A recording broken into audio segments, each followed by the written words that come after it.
I was about to ask वो United Front का भी अभी जो जिक्र चल रहा है, यूनाइटेड फ्रंट ने एक्शन शुरू कर दिया अगेंस्ट तालिबान, वो एक वहाँ पे भी एक लड़ाई पड़ गई है। जहां साहब ये जो यूनाइटेड फ्रंट ने तालिबान के अगेंस्ट एक नया फ्रंट खोल दिया है, ये क्या सिचुएशन होगी? आप how do you analyse this? देखिए, उनके इंटरनल मामलात हैं, वहाँ पे सप्रेशन तो है ना। अभी ये जो काबुल पे काबिज ग्रुप बैठा हुआ है अब्बासी साहब, ये primarily they are not governing Kabul for the people of Afghanistan. कोई नुमाइंदा हुकूमत तो है नहीं, ना कोई अपने प्रोमिस पूरे किए हैं, चिल्ड्रन ऑफ कॉन्फ्लिक्ट।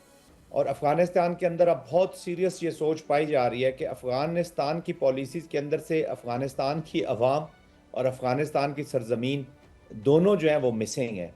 तो वहाँ पे अब प्रेशर सप्रेशन ऑपरेशन इतना ज़्यादा हो गया है कि अब दुनिया से कट के रह गया। एक अफगानिस्तान का एक जो तासुर अब पूरी दुनिया में बन गया है।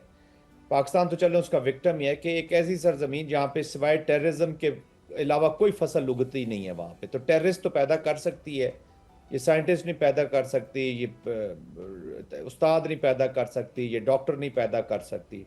एंड अनफॉर्चुनेटली अब ये प्रेशर बिल्ट हो गया। देखिए, अफगानिस्तान नेशनल आर्मी एक रेज की गई थी, उसको एक पर्पस देने की कोशिश की गई। वो तो वैसे तो 20 ईयर्स की इंटरनेशनल इस्टेब्लिशमेंट कह लें या इंटरनेशनल कम्युनिटी का फेलियर कह लें कि 20 साल की एप्लीकेशन में भी वो ऑर्डर नहीं ला सके अफगानिस्तान।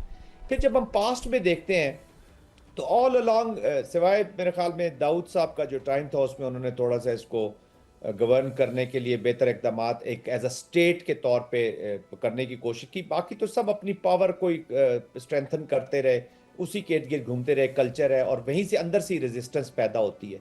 ये पहली दफ़ा है कि इनकी जंग जो है वो बाहर जब इनके ऊपर इन्वेडर्स नहीं थे या बाहर से लोग नहीं आए हुए थे, तो ये अभी पाकिस्तान के साथ इन्होंने टेररिज्म और इसको अपनाया। लेकिन एक नेचर है, वहाँ से आवाज़ ने उठना था, वो उठी है।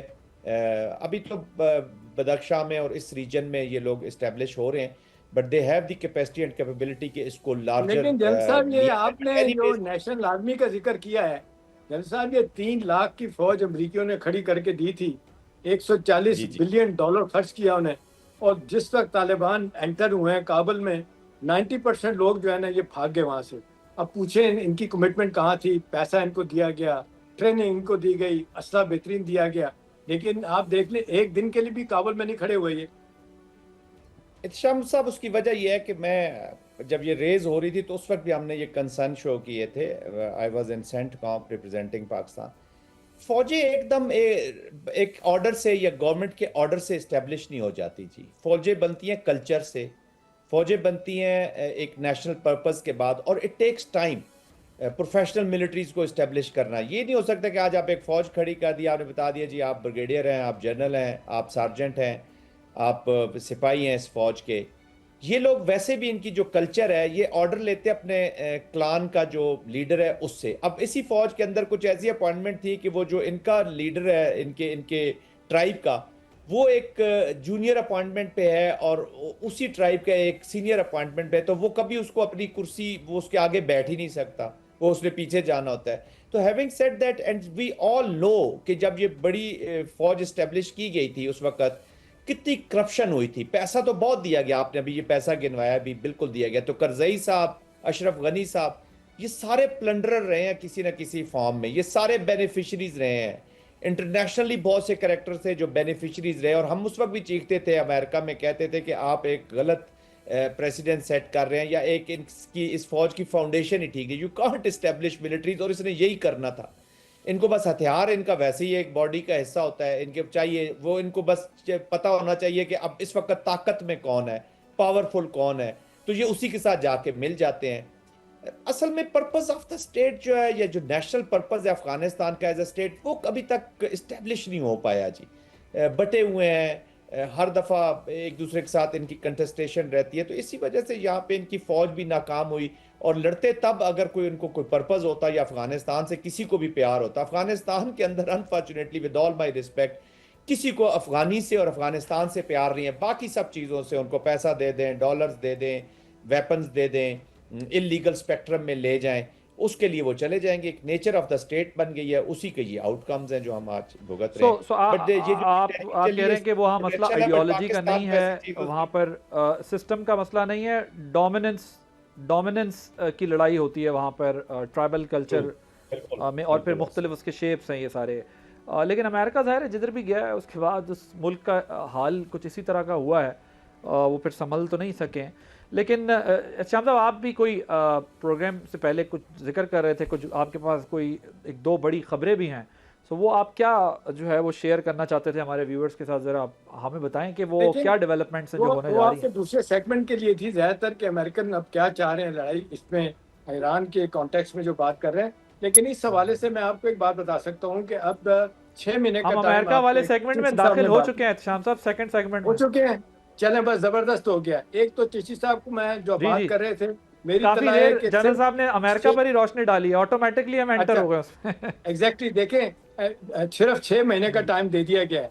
2 फैसले बड़े करने हैं, 8 या 12 सूबे बनाने हैं, नहीं तो आप कोई जिसको कहते हैं एडमिनिस्ट्रेटिव यूनिट बनाएंगे, या तीसरा ऑप्शन जो है, बल्कि दूसरा ही ऑप्शन कहा जा रहा है कि लोकल गवर्नमेंट के निज़ाम को आप बिल्कुल आप बहाल करेंगे।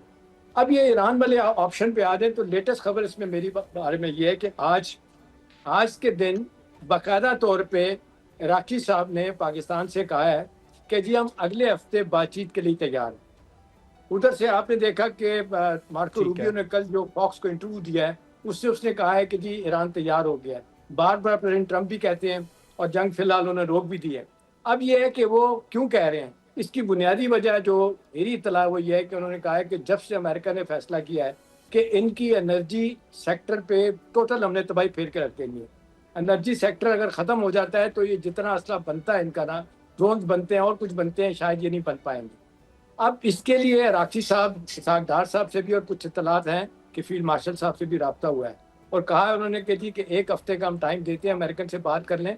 देखिए ये आज पहला दिन है इस हफ्ते का, नेक्स्ट वीक में आप देख लें किसी हफ्ते भी बात शुरू हो सकती है अगर अमेरिकन भी तैयार हैं, क्योंकि एमबीएस ने भी बड़ा वाज़ेह तौर पे खबर ये भी है कि उन्होंने कह दिया है, ट्रंप ने तो डायलॉग का इंडिकेशन दे दिया है। अब जरा ये 2 खबरें हैं, आप 2 खबरें पहली खबर पे थोड़ा सा, ये जो आप कह रहे हैं जो 6 महीने वाली बात है, ये हमारे कुछ सहाफ़ी इससे डिनाई कर रहे हैं कि जी ऐसी कोई बात नहीं है और ये प्याली में तूफान जो है समंदर डालने के मुतरादिफ है। तो मुझे इस तरह देखता हूं, क्या इत्तलात है कि ये 6 महीने काउंटडाउन बिगिंस? हाँ देखें आदिल, मैं पहली दफा देख रहा हूँ कि सही मानों में ये काउंटडाउन शुरू हो गया है। अभी देखिए नवाज शरीफ साहब, मरियम नवाज और शहबाज शरीफ साहब की जो मीटिंग होती है, खबर आई है अगर कि डिनाई कर दिया गया है जो अफसार आलम की अंसार अब्बासी की खबर है, लेकिन बात यही है कि वहाँ पे मरियम नवाज ने और नवाज शरीफ साहब ने इसकी मुखालफत की है। शहबाज शरीफ साहब सहमत लगते हैं मोहसिन नकीब साहब, और ज़ाहिर है वो तो फील्ड मार्शल के साथ भी बहुत सहमत लगते हैं। अब उनको भी ये पता चल गया है कि भाई मैं 14 घंटे काम कर लूँ, 24 घंटे काम कर लूँ, नतीजा 0/0 है। कोई चीज़ ठीक होने का नाम नहीं। गवर्नेंस को देख लें, इकोनॉमी को आप देख लें, किसी चीज़ को देख लें, कोई चीज़ ठीक हुई है। उर्दू में कहते हैं तरक्की माकूस, हर आने वाला दिन नीचे की तरफ जा रहा है। तो ये फैसला किया गया कि जी nothing can be done now. अभी सिर्फ एक ही है कि इनको कहा जाएगा कि चीज़ें तैयार कर लें। आपने देखा कि 1.5 साल से 1.25 साल से डिले हो रहा है आदिल, ये 28वीं तरमीम, ये 28वीं तरमीम अब मंजूर होने का ये बड़ी तेज़ी के साथ ये वक्त आ रहा है। और फिर आप देख लें जिस तरीके से जरदारी साहब trying to put up a brave face और ना कर रहे हैं, बिलावल भुट्टो भी, उनको लगता है कि जी अगर सिंध के सूबे बनते हैं फिर तो हम गए, कराची भी गया हमारे हाथ से, जबकि हुकूमत मेरी तला ये है कि तय कर चुकी है कि कराची को, गवादर को, इस्लामाबाद को और किसी हद तक आज़ाद कश्मीर को भी फेडरल टेरिटरी डिक्लेयर किया जा सकता है। देखिए अब सूरत हाल मेरे जानने वाले जो सब हल्कों में वो ये कहते हैं कि भाई अब ये सिचुएशन जो है ना अनटेनेबल हो गई है। अब कितना भी हम वक्त दे देंगे चीज़ें ठीक नहीं होंगी। अगर आप कहेंगे जी 70 साल के बाद आप कहें जी जमहूरियत को और वक्त दे दें, आप मुझे बताएं क्या करेंगे? पोजिशन सदारती निज़ाम भी आपने देख लिया। so आप basically on a lighter note Ansar Abbasi साहब की जो खबर है वो फायर फाइटिंग के लिए है, लेकिन फायर फाइटिंग हुई नहीं है। लेकिन अंसार अब्बासी की खबर को मैं एंडोर्स करता हूँ कि ये खबरें हुई हैं, लेकिन सिर्फ दिखाने के लिए कि ऐसी कोई बात नहीं है, क्योंकि आपको पता है सारे at the end of the day फिर नौकरी तो जिसके सामने करनी होती है, वहाँ जाके तो फिर इस तरह की बातें नहीं होती। जी ओके सब्सक्राइब करें और बेल दबाएं ताकि कोई खबर रह न जाए।